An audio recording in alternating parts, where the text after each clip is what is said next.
Second semester का second paper प्रारंभिक शिक्षा का भी आपके पेपर हो गया और आई होप आपका ये एग्जाम जो है वो अच्छा गया होगा।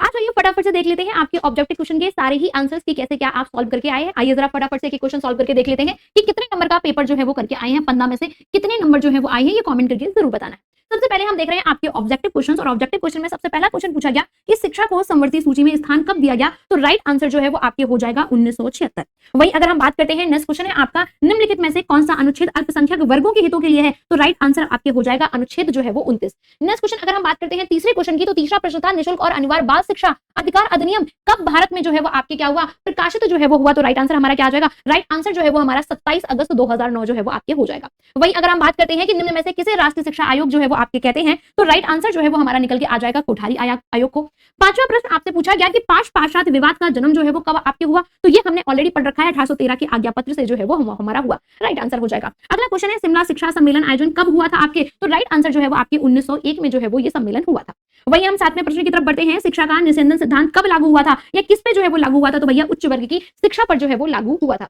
वही अगर हम बढ़ते हैं आपके आठवें प्रश्न की तरफ कि गोखले विधेयक जो है वो आपके प्रस्तुत किया गया, तो मुझे बताएंगे गोखले विधेयक कब किया गया, 16 मार्च 1911 में जो है वो आपके क्या किया गया, विधेयक को जो है वो आपके प्रस्तुत किया गया। वही नौवां प्रश्न पूछा गया कि एनसीएफटीई में 10+2 के बाद कितने वर्ष का शिक्षक प्रशिक्षण जो है वो आपके कोर्स होता है, तो राइट आंसर जो है वो आपके हो जाएगा 3 वर्ष का। वही नेक्स्ट आपसे पूछा गया क्या कि ऑपरेशन ब्लैक बोर्ड जो है वो कब प्रारंभ हुआ आपके, तो राइट आंसर क्या निकल के आएगा, राइट आंसर जो है वो आपके निकल के आएगा आपके 1986 से 87 के बीच में। आपसे क्वेश्चन पूछा गया कि एनपीईपीएल किस कक्षा की अपवंचित लड़कियों के अध्ययन के लिए प्रावधान है, 1 से 8 सॉरी क्या है 1 से 8 वर्ष तक की कक्षा के लिए जो है वो आपके क्या है, ये आपके प्रावधान है। 12वां प्रश्न पूछा गया उत्तर प्रदेश में मिड डे मील योजना जो है वो आपके कब लागू हुई, तो राइट आंसर जो है वो जाएगा 1 सितंबर 2004 में ये योजना जो है वो आपके लागू हुई। वही प्रश्न आपके 13वां पूछा गया कि राष्ट्रीय साक्षरता मिशन की स्थापना जो है वो आपके कब हुई, तो राइट आंसर जो है वो 1988 में जो है वो हुई। अगला क्वेश्चन आपसे पूछा गया कि अध्यापक शिक्षा एवं हेतु नियामक संस्था जो है वो क्या है, 14वां क्वेश्चन पूछा गया, राइट आंसर जो है वो आपके हो जाएगा एनसीटीई जो है वो हमारा राइट आंसर हो जाएगा। वही हमसे पूछा गया 15वां प्रश्न कि यशपाल समिति का गठन जो है वो किया गया था, तो भैया यशपाल समिति का जो गठन आपके किया गया था ये कब किया गया था, ये 1992 में जो है वो आपके किया गया था। इस तरीके से हमारे 15 प्रश्न जो है बहुविकल्पी पूछे गए थे और आई होप 15 में से 15 नंबर का पेपर जो है वो आप करके आए होंगे, या फिर 15 में से कितने क्वेश्चन जो है वो आपके सही हुए कमेंट करके जरूर बताइएगा।